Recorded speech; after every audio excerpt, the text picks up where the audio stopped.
حضرت انس رضی اللہ عنہ نے بیان کیا کہ حضرت عبداللہ بن سلام رضی اللہ عنہ کو جب رسول کریم صلی اللہ علیہ وسلم کے مدینہ تشریف لانے کی خبر ملی تو وہ آپ کی خدمت میں آئے اور کہا کہ میں آپ سے 3 چیزوں کے بارے میں پوچھوں گا جنہیں نبی کے سوا اور کوئی نہیں جانتا۔ قیامت کی سب سے پہلی علامت کیا ہے؟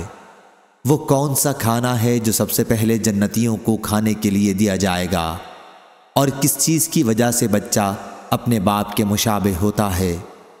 آپ صلی اللہ علیہ وسلم نے فرمایا کہ جبرائیل علیہ السلام نے ابھی مجھے آ کر اس کی خبر دی ہے۔ اس پر حضرت عبداللہ نے کہا ملائکہ میں تو یہی یہودیوں کے دشمن ہیں۔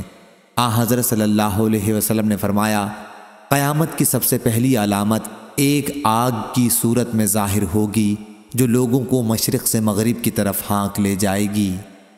سب سے پہلا کھانا جو اہل جنت کی دعوت کے لیے پیش کیا جائے گا وہ مچھلی کی کلیجی پر جو ٹکڑا لٹکا رہتا ہے وہ ہوگا۔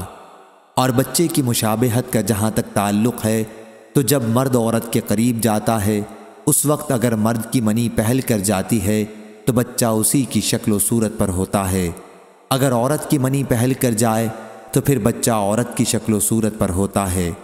یہ سن کر حضرت عبداللہ بن سلام بول اٹھے میں گواہی دیتا ہوں کہ آپ اللہ کے رسول ہیں۔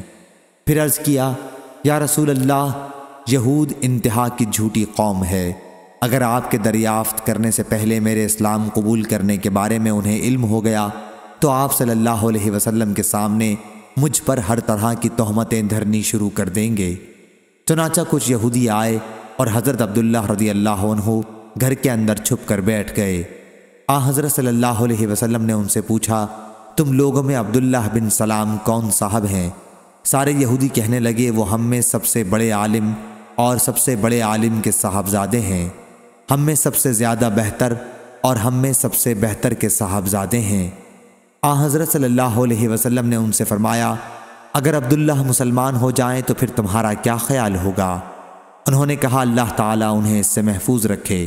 اتنے میں حضرت عبداللہ رضی اللہ عنہ باہر تشریف لائے اور کہا میں گواہی دیتا ہوں کہ اللہ کے سوا اور کوئی معبود نہیں، اور گواہی دیتا ہوں کہ محمد اللہ کے سچے رسول ہیں۔ اب وہ سب ان کے متعلق کہنے لگے کہ ہم میں سب سے بدترین اور سب سے بدترین کا بیٹا ہے، وہی وہ ان کی برائی کرنے لگے۔ صحیح بخاری حدیث نمبر 3329۔